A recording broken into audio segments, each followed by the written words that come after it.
जय श्री कृष्ण। भगवान जब थोड़े बड़े हो गए तो गोपियाँ उनकी शिकायत तो करने आती थी मैया के पास, लेकिन कभी कभी आती थी मैया को कहती थी कि तुम्हारे लाला को हमारे घर थोड़ी देर भेज दो ना। तो लाला बोलता था, लाला से भी पूछती थी तुम चलोगे? बोला हाँ चलूँगा, लेकिन तुम मुझे क्या दोगे? तो गोपियाँ कहती है मक्खन देंगे। तो लाला चला जाता था, हमारा कृष्ण कन्हैया चला जाता था। लेकिन गोपियाँ सोचती थी अगर अभी इनको मक्खन दिया तो ये तो तुरंत चले जाएंगे। वो ऐसा नहीं चाहती थी, वो चाहती थी भगवान कृष्ण कन्हैया उनके लाडले थोड़ी देर उनके पास रहें। तो वो कहती थी कि तुम्हें मक्खन चाहिए तो ऐसे कैसे दे, तुम्हें इसके लिए कुछ काम करना पड़ेगा।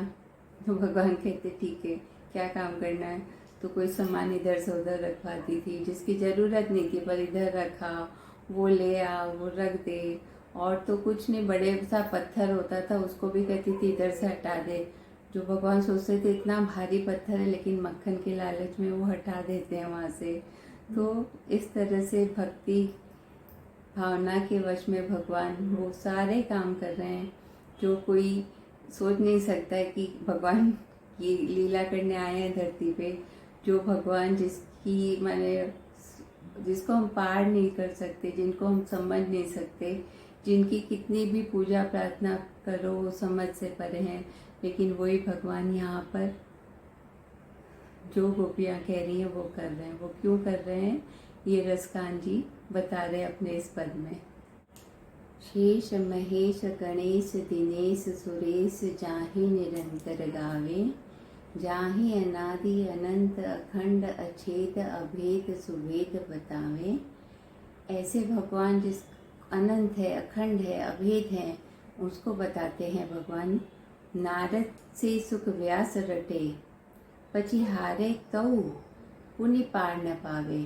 तभी भी भगवान का पार नहीं पा सकते। ऐसे अद्भुत भगवान हैं, लेकिन वो अहीर की छोरियाँ जो है ना, अहीर की छोरियाँ छछिया भर छाछ पर नचावे। तो ये जो अहीर की छोरियाँ भगवान को कहती कि हम तुम्हें मक्खन देंगे तो तुम थोड़ा नाच के दिखाओ, या तुम ये काम कर दो तो हम तुम्हें मक्खन देंगे। तो कहते हैं जो ऐसा ज्ञान वैराग्य की इसमें बात ही नहीं है, इसमें तो संपूर्ण पूर्णतः भक्ति भाव की बात है कि भक्ति। और कहते हैं ना कि भगवान भक्त के वश में है, भक्त जो बोलता है फिर वो भगवान करते हैं। लेकिन आपकी भक्ति में उतना समर्पण होना चाहिए। अद्भुत है हमारे कृष्ण, मैं जितना पढ़ती हूँ उतना उनमें खो जाती हूँ। मन करता है कि कुछ और सीखूं, समझूं। जय श्री कृष्ण, सबका मंगल हो।